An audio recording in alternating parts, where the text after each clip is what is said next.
Hello my dear friends, you're on the Military Summary channel, and this short video we're going to discuss the most important events that took place during the previous night of the local time. We have a lot of very interesting updates, so let's start. And first I would like to discuss with you this post that was published in the Western media, and currently the Western media start discussion about how the Western countries and NATO countries are planning to deploy forces in Ukraine, where exactly they are planning to do this. And for example, for now we have few options of possible redeployment of forces, and one of them is that the Western countries first of all will redeploy forces along the border with Belarus to secure the border, not to allow the Russians to attack, and the most important, this action will allow the Ukrainians to release significant number of forces that Ukrainians will be able to send further to the line of combat contact in the eastern part of Ukraine. And the second option is that Ukrainians are planning to redeploy forces in Odessa area to protect Odessa from possible Russian offensive, and not just Odessa, but also the southern redeployment. The main purpose of the southern redeployment either of protection Odessa and to secure Moldova upcoming, let's say, NATO special military operation. So now let's move back to the map and let's discuss once again. So according to the Western sources, this is the first possible area of redeployment of NATO forces along the border with Belarus. So we will add this polygon, let's say, with the blue color. So this is the first area, and this will allow the Ukrainians to release forces that will be obviously sent further to the western part of Ukraine. Currently, we don't know for sure how many forces there are, let's say, on the border with Belarus, but obviously few tens of thousands will be able to be sent further. Also, we have update from the state source that another area where the Ukrainians are planning to use as the barrier area is the area along river, including the town by the name of Nikolaev. So this is the second area of redeployment of NATO forces, and this is something like a barrier. This is something like a barrier if the Russians ever make a decision to attack Odessa, and obviously we know that the Russians do have these plans. The only possible solution for the Russians is to make another ground operation to cross Dnipro river to bypass Nikolaev, to bypass Kherson, bypass Nikolaev, and only after that to attack the city by the name of Odessa. So this is a possible Russian attack, the only logical and the only, let's say, possible. So that's why the NATO forces want to be established along this line, and this will secure completely Odessa from any offensive operation. Of course, the NATO countries understand that the Russians very unlikely are able to attack Odessa through the sea or to make any, let's say, marine or air operation. So that's why this is like solution. This solution from one side, it's like we are sending troopers to the southern part to secure the, let's say, even nuclear power plant, but from the other side, we understand that this is the barrier that the Russians, let's say, the risks of attack this barrier by the Russians and casualties among NATO officers can lead to, let's say, World War III, something like this. And from the other side, we understand that this let's say, secure border, this secure barrier will allow the NATO countries and proxy NATO countries like Moldova to fix the issues with Gagauzia area in the south of Moldova and with Transnistria. And the same case, the Russians will not be able to do anything because there is no strict connections on the ground. So the Russians, in this case, will be forced to create something like impossible, to implement something impossible. I'm not even sure whether the Russians are able to do this because nothing comes, at least to my mind. But maybe the Russians have some plans, who knows. Also, we have an additional report from the Minister of France. They reported that Russia's victory in Ukraine will result in a major financial losses for Europe. From an economic point of view, the situation will become catastrophic, the French foreign minister said.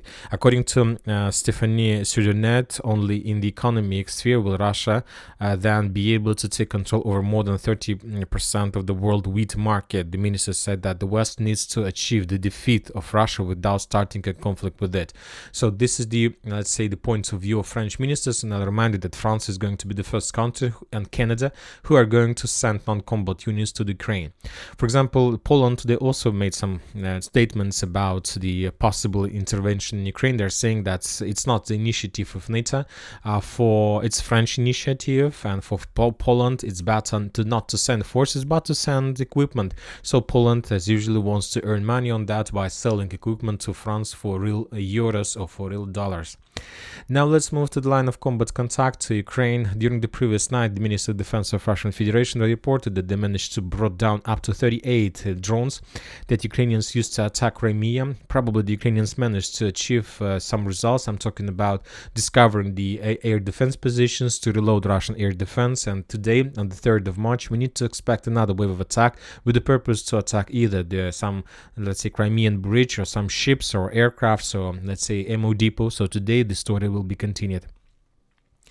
Now we are moving to Robotyne area. We continue receiving more and more geolocations proving that the Russians left the central part of the village and they moved to the southern part. On this, for example, video, we can see the strikes, artillery strikes against the Ukrainian positions. This is the fresh video that was published today, just this morning.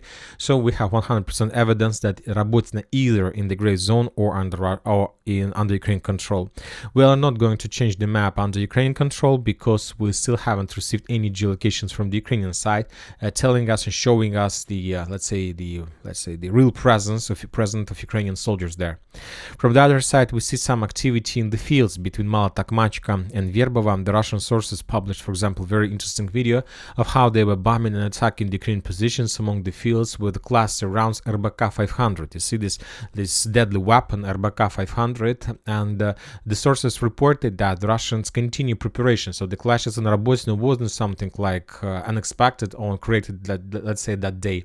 That was a part of global attack, global plan, that let's say big mission, tactical mission that the Russians are planning to start implementation very soon. And the clashes here are going to take place, and the attack in Robotyne was something like preparation. Now the Russians are focused in the fields and they're trying to destroy the Ukrainian positions among the fields with cluster rounds, with toss flamethrower systems, with aviation bombs. This is another video of another part of the field. So the main forces of Ukrainian army concentrated there. So the Russians just right now try to, let's say, reduce this number of forces, and after that they're going to make another attempt. Obviously this is going to start to happen very soon.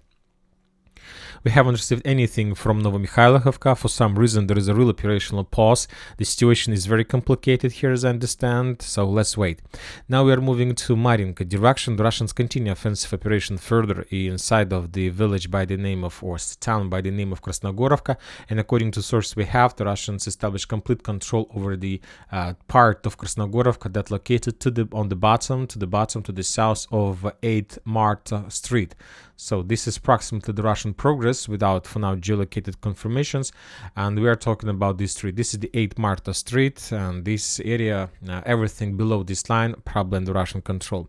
From the other side, the Russians continue moving further in direction of central part of Georgievka, and today we got additional reports confirming the Russian control over the trenches, fortifications in the residential area to the south of Osakova water reservoir. So that report was confirmed by Siversk. So this is approximately the progress of the unconfirmed Russian progress as of 3rd of March of 2024. Furthermore, the Russians continue bombing and attacking the Ukrainian positions inside of the village. On this video, we can see how the Russians managed to discover the Ukrainian ammo depot, local ammo depot in the western part, and as a result of artillery strike, that ammo depot was destroyed. Now we are moving further to Avdiivka direction, and very surprisingly, during the previous night, we haven't received anything from the area. The clashes, of course, continues in Toninka. We still haven't received any confirmations of Russian progress in the northwestern part.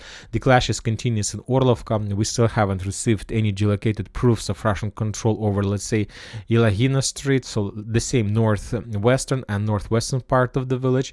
The clashes continues in Berdichi. We still haven't received any reports confirming the Russian progress and control over the western part. So once again, according to Tavria commander, report that we received a few days ago, according to him, the Ukrainians managed to stabilize the line of combat contact here. So we'll see whether it's true or not, but the clashes continues and the Russians will continue moving further. Obviously, they need just to fix the issues with Lastочкино, Toninka area and to move further to the west, and the line will be collapsed. Very interesting a report we got from the Russian sources. Today the Russians published the photo of new mine that Ukrainians start using. This is the flashlight.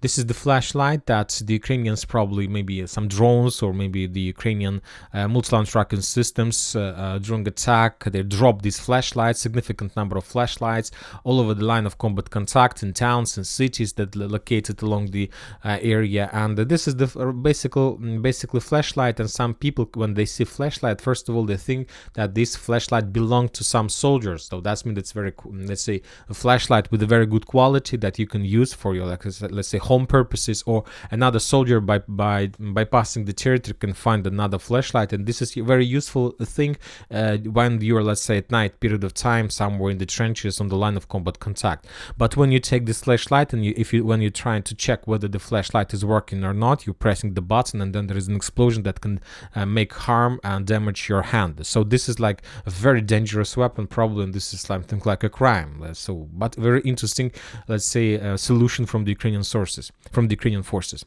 Now we are moving to Bakhmut Artyomovsk direction, where the clashes continues in Ivanivske. According to information we have, the Russians, as for now, managed to establish control over this territory, and the Russians are moving further to the south-western part in this direction. And based on this, let's say, movement, based on the geolocations, we can make a conclusion that the Russians are trying to stick as far as possible from the main Ukrainian defense belt that located on this hill. And the Russians are trying to bypass the streets like Zarechная, Shirokaya, and Voronezhka street that sticked and that located as close as possible to that main defense. So the Russians are moving like this, trying to keep some distance from the N32 road, because the Ukrainians have complete control over the territory, and this is not like a very good, let's say, idea to attack, because it will be always under fire of mortars and snipers and many other things.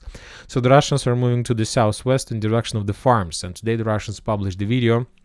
Kamerton Ahmad forces published the video of how they were bombing and attacking the territory of farms with the drones, with artillery, with significant number of forces, equipment, and so on.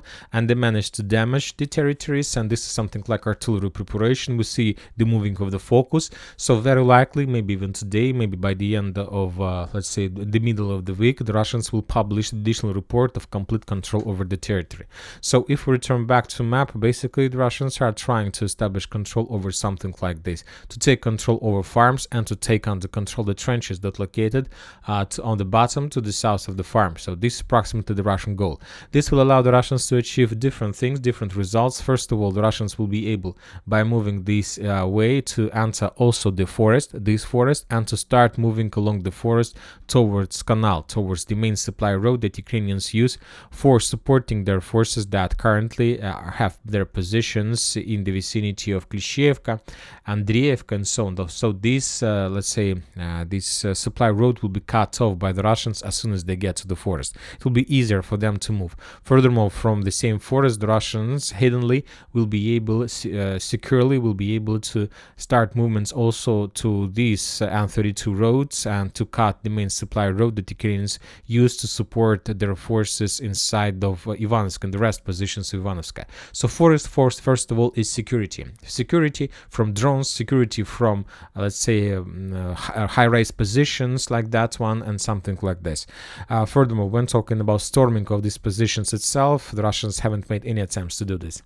So this is the situation in Ivanivske. Now we are moving further to Siversk direction. We have additional updates of clashes inside of Belogorovka. It is a very bloody and very difficult operation. The Russians, during the September Ukrainian counteroffensive, lost that positions probably 1 or 2 days in 2022, and after that they have already spent up more than 1 year to return control over these positions. So of course it was much more smarter and better if they saved the positions in 2022 with, let's say, a little bit more losses than to lose thousands of people already for storming these positions. And furthermore, the Russians published once again the artillery bombings of the northern part of the foothold. Very likely the next few days they will try to make more attempts to attack the territory, but I'm not so sure. I have some doubts whether the Russians are able to achieve results very soon. They're going to, let's say, pay significant price to return their positions, and only after that they can achieve better results. For now, no changes on the ground. No changes on the South Kupiansk direction, as well as no changes on the Northern Kupiansk directions. And that's it for the short video. Military Summary channel reminds we condemn any violence in the world. Thank you for watching. Subscribe to my channel, put your likes to my Patreon, and have a good day. Bye bye.